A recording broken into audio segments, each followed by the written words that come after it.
Olá, seja bem-vindo ao dia 314 da nossa leitura bíblica. Meu nome é Everton Alonso e nós estamos na reta final da leitura bíblica anual.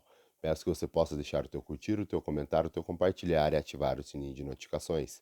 Hoje nós faremos a leitura em 2 Reis, no capítulo 23, iremos a Hebreus, no capítulo 5, iremos ao profeta Joel, no capítulo 2, iremos a Salmo 142 e Salmo 143. Aqui em 2 Reis, no capítulo 23, nós vamos ver Josias renovando a aliança com o Senhor. Nós vamos também ler o reinado de Joacás, que foi rei em Judá. Vamos a essa leitura? 2 Reis, capítulo 23.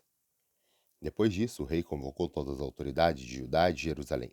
Em seguida, o rei subiu ao templo do Senhor, acompanhado por todos os homens de Judá, todo o povo de Jerusalém, os sacerdotes e os profetas, todo o povo, dos mais simples aos mais importantes.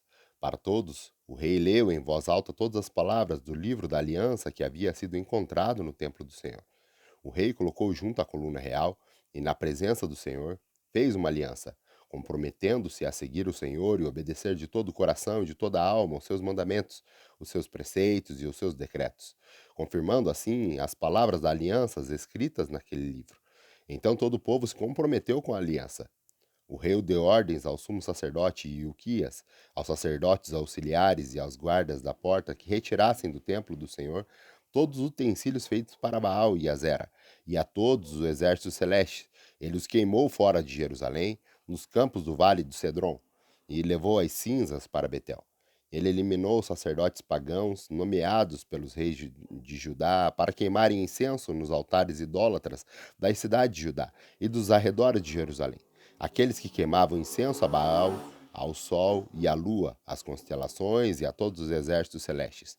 Também mandou levar o poste sagrado do templo do Senhor para o vale do Cedron, fora de Jerusalém, para ser queimado e reduzido a cinzas, que foram espalhadas sobre os túmulos dos cemitérios públicos. Também derrubou as acomodações dos prostitutos cultuais que ficavam no templo do Senhor, onde as mulheres teciam para Azera. Josias trouxe todos os sacerdotes da cidade de Judá, desde Geba até Berseba, profanou os altares onde os sacerdotes haviam queimado incenso, derrubou os altares idólatras junto às portas, inclusive os altares da entrada da porta de Josué, o governador da cidade, que fica à esquerda da porta da cidade. Embora os sacerdotes dos altares não servissem no altar do Senhor, em Jerusalém, comiam pães sem fermento junto com o sacerdote, seus colegas. Também profanou Tofete, que ficava no vale do Ben-Rinom, de modo que ninguém mais pudesse usá-lo para sacrificar seu filho, ou sua filha a Moloque. Acabou com os cavalos que os reis de Judá tinham consagrado ao sol e ficavam na entrada do templo do Senhor, perto da sala de um oficial chamado Natã Meleque. Também queimou as carruagens sagradas consagradas ao sol. Derrubou os altares que os seus antecessores haviam erguido no terraço em cima do quarto superior de Acás, e os altares que Manassés havia construído nos dois pátios do templo do Senhor. Retirou-os dali, despedaçou-os e atirou o entulho no vale do Cedron. O rei também profanou os altares que ficavam a leste de Jerusalém, ao sul do Monte da Destruição, os quais Salomão, rei de Israel, havia construído para Astarote, a detestável deusa dos Sidônios, para Camus, o detestável deus de Moabe, e para Moloque, o detestável deus do povo de Amon. Josias despedaçou as colunas consagradas, derrubou os postes sagrados e cobriu os locais com ossos humanos. Até o altar de Betel, o altar idólatra edificado por Jeroboão, filho de Nabate, que levou Israel a pecar. Até aquele altar e ao seu santuário ele os demoliu. Queimou o santuário e reduziu a pó, queimando também os postes sagrados. Quando Josias olhou em volta e viu o túmulo que havia na encosta da colina, mandou retirar os ossos do túmulo e queimá-los no altar a fim de contaminá-los, conforme a palavra do Senhor proclamada pelo homem de Deus que predisse essas coisas. O rei perguntou: Que monumento é esse que estou vendo? Os homens da cidade disseram: É o túmulo do homem de Deus que veio de Judá e proclamou essas coisas que tu fizeste ao altar de Betel. Então ele disse: Deixe-no em paz, ninguém toque nos seus ossos. Assim pouparam os seus ossos, bem como os dos profetas que tinham vindo de Samaria. Como havia feito em Betel, Josias tirou e profanou todos os santuários idólatras que os reis de Israel haviam construído na cidade de Samaria e que provocaram a ira do Senhor.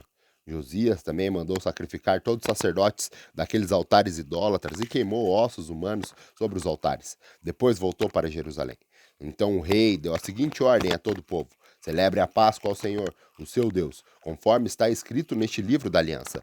Nem nos dias dos juízes que lideraram Israel, nem durante todos os dias dos reis de Israel e dos reis de Judá foi celebrada uma Páscoa como essa. Mas no 18º ano do reinado de Josias, essa Páscoa foi celebrada ao Senhor em Jerusalém. Além disso, Josias eliminou os médiuns que consultavam espíritos, os ídolos das famílias e outros ídolos e todas as outras coisas repugnantes que havia em Judá e em Jerusalém.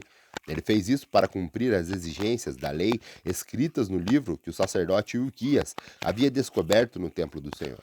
Nem antes nem depois de Josias houve um rei como ele, que voltasse para o Senhor de todo o coração, de toda a alma e de todas as suas forças, de acordo com toda a lei de Moisés. Entretanto, o Senhor manteve o furor da sua grande ira e se acendeu contra Judá por causa de tudo que Manassés fizera para provocar a ira.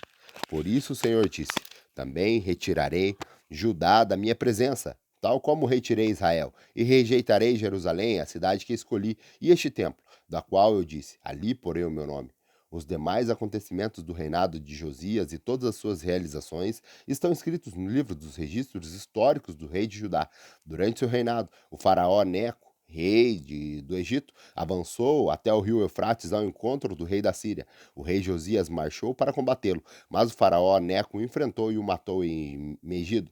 Os oficiais de Josias levaram seu corpo de Megido para Jerusalém e o sepultaram em seu próprio túmulo.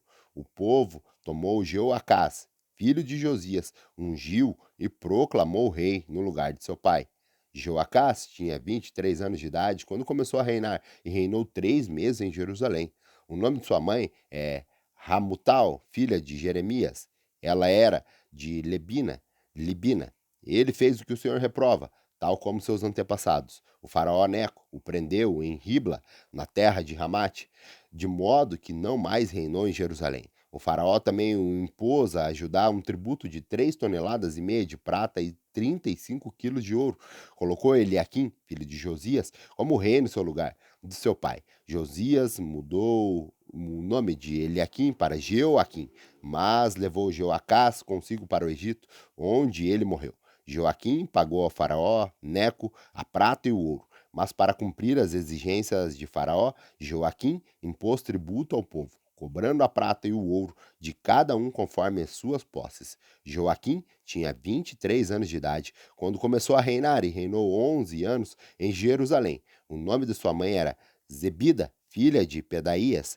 Ela era de Rumá, e ele fez o que o Senhor reprova, tal como seus antepassados fizeram. Vamos agora ao Novo Testamento. No Novo Testamento, hoje, nós vamos ler Hebreus no capítulo 5, onde ele continua falando que Jesus é o grande e sumo sacerdote. E nós vamos também ler a advertência contra a apostasia, aquele que deliberadamente abandona a fé. Vamos a essa leitura que está em Hebreus no capítulo 5, diz assim: Hebreus capítulo 5. Todo sumo sacerdote é escolhido dentre os homens e designado para representá-los em questões relacionadas com Deus e apresentar ofertas e sacrifícios pelos pecados. Ele é capaz de compadecer dos que não têm conhecimento e se desviam, visto que ele próprio está sujeito à fraqueza. Por isso, ele precisa oferecer sacrifício por seus próprios pecados, bem como pelos pecados do povo. Ninguém toma essa honra para si, mas deve ser chamado por Deus, como de fato foi Arão. Da mesma forma, Cristo não tomou para si a glória de se tornar sumo sacerdote, mas Deus lhe disse: Tu és meu filho e hoje eu te gerei. E diz no outro lugar: Tu és sacerdote para sempre, segundo a ordem de Melquisedeque. Durante os seus dias de vida na terra, Jesus ofereceu orações e súplicas em voz alta e com lágrimas. Aquele que o podia salvar da morte, sendo ouvido por causa da sua reverente submissão. Embora sendo filho, ele aprendeu a obedecer por meio daquilo que sofreu, e uma vez aperfeiçoado, tornou-se a fonte da salvação eterna para todos que lhe obedecem, sendo designado por Deus sumo sacerdote, seguindo a ordem de Melquisedeque. Quanto a isso, temos muito que dizer coisas difíceis de explicar, porque vocês se tornaram lentos para aprender. Embora a essa altura já devessem ser mestres, precisam de alguém que ensine a vocês novamente os princípios elementares da palavra. Estão precisando de leite e não de alimento sólido. Quem se alimenta de leite ainda é criança e não tem experiência no ensino da justiça. Mas o alimento sólido é para os adultos, os quais, pelo exercício constante, tornaram-se aptos para discernir tanto o bem quanto o mal. Vamos agora ao livro do profeta Joel. Hoje, no profeta Joel, no capítulo 2, nós vamos ver o dia do Senhor se aproxima e também nós vamos ver o chamado para arrependimento e a resposta do Senhor e o dia do Senhor. Esse Joel, no capítulo 2, é uma referência do que aconteceria em Atos, no capítulo 2. Vamos a esse testemunho e essa revelação e essa profecia do profeta Joel, no capítulo 2. Diz assim as Sagradas Escrituras: Toquem a trombeta em Sião, deem alarme no meu santo nome. Tramam todos os habitantes do país, pois o dia do Senhor está chegando. Está próximo, é dia de trevas e de escuridão, dias de nuvens e negridão. Assim como a luz da aurora se estende pelos montes, um grande e poderoso exército se aproxima, como nunca antes se viu, nem jamais verá nas gerações futuras. Diante deles o fogo devora, antes dele arde uma chama. Diante deles a terra é como o jardim do Éden. Atrás deles um deserto arrasado, nada lhe escapa. Eles têm a aparência de cavalos, como cavalaria, atacam galopando, como um barulho semelhante ao de carros, saltam como um cume dos montes, como um fogo crepitante que consome o restolho, como um exército poderoso em posição de combate. Diante deles, povos se contorcem angustiados, todos os rostos ficam pálidos de medo. Eles atacam como guerreiros, escalando muralhas como soldados. Todos marcham em linha, sem se desviar-se do curso. Não empurraram uns aos outros, cada um marcha sempre em frente. Avançam por entre os dardos, sem desfazer a formação, lançam-se sobre a cidade, correm ao longo da muralha, sobem nas casas como ladrões e entram pelas janelas. Diante deles a terra treme, os céus estremecem, o sol e a lua escurecem, e as estrelas param de brilhar. O Senhor levanta sua voz à frente do seu exército. Como é grande o seu exército! Como são poderosos que obedecem à sua ordem! Como é grande o dia do Senhor e como será terrível! Quem poderá suportá-lo? Agora, porém, declara o Senhor, voltem-se para mim de todo o coração, com jejum, lamento e pranto. Rasguem o seu coração e não as suas vestes. Voltem para o Senhor, o seu Deus, pois ele é misericordioso e compassivo, muito paciente e cheio de amor. Arrependam-se e não enviem a desgraça. Talvez ele volte atrás e arrependa-se. A passar, deixe uma bênção. Assim vocês poderão fazer ofertas de cereal e ofertas derramadas para o Senhor, o seu Deus. Toquem a trombeta em Sião, decretem jejum santo, convoquem uma assembleia sagrada, reúnem um povo, consagrem a assembleia, ajuntem os anciãos, reúnam as crianças, mesmo as que mamam no peito, até os recém-casados devem deixar os seus aposentos, e os sacerdotes que ministram perante o Senhor chorem entre o pórtico do templo e o altar, orando. Poupa o teu povo, Senhor. Não faça da tua herança objeto de zombaria e de chacota entre as nações. Porque se haveria de dizer entre os povos, onde está o Deus deles? Então o Senhor mostrou zelo por sua terra e teve piedade do seu povo. O Senhor respondeu ao seu povo: Estou enviando para vocês trigo, vinho novo e azeite, o bastante para satisfazê-los plenamente. Nunca mais farei de vocês objeto de zombaria para as nações. Levarei o invasor que vem do norte para longe de vocês, empurrando para a terra seca e estéril, a vanguarda para o mar oriental e a retaguarda para o mar ocidental. E a podridão subirá, e o seu mau cheiro espalhará. Ele tem feito coisas grandiosas. Não tenha medo, ó terra, regozija-se e se alegra. O Senhor tem feito coisas grandiosas. Não tenha medo, animais do campo, pois a pastagem estão ficando verdes, as árvores estão dando seu fruto, e a figueira e a videira estão carregadas. Ó povo de Sião, alegre-se e regozija-se no Senhor, o seu Deus, pois ele dá a vocês as chuvas de outono, conforme a sua justiça. Ele envia a vocês muitas chuvas, as de outono e as de primavera, como antes fazia. As eiras ficarão cheias de trigo, e os tonéis transbordarão de vinho novo e de azeite. Vou compensá-los pelos anos de colheita que os gafanhotos destruíram, e o gafanhoto peregrino, o gafanhoto devastador, o gafanhoto devorador e o gafanhoto cortador, o meu exército grande, que enviei contra vocês. Vocês comerão até ficarem satisfeitos e louvarão o nome do Senhor, o seu Deus, que fez maravilhas em favor de vocês. Nunca mais o meu povo será humilhado. Então vocês saberão que eu estou no meio de Israel, e eu sou o seu Deus, o Senhor, e não há nenhum outro, e nunca mais o meu povo será humilhado. E depois disso, derramarei do meu espírito sobre todos os povos, e seus filhos e as suas filhas profetizarão, os velhos terão sonhos, os jovens terão visões, até vocês, os servos e as suas servas, derramarei do meu espírito naqueles dias. Mostrarei maravilhas nos céus e na terra, sangue, fogo e nuvens de fumaça. O sol se tornará em trevas e a lua em sangue, antes que venha o grande e temível dia do Senhor. E todo aquele que invocar o nome do Senhor será salvo. Pois, conforme prometeu o Senhor, no Monte Sião e em Jerusalém haverá livramento para os sobreviventes, para aqueles a quem o Senhor chamar. Vamos agora para o livro de Salmo. Salmo, hoje nós faremos a leitura de Salmo 142 e Salmo 143. São poemas que Davi, o rei Davi, escreveu quando ele estava em cavernas e, como forma de oração, ele clama ao Senhor. Vamos a Salmo 142, que diz assim: Salmo 142.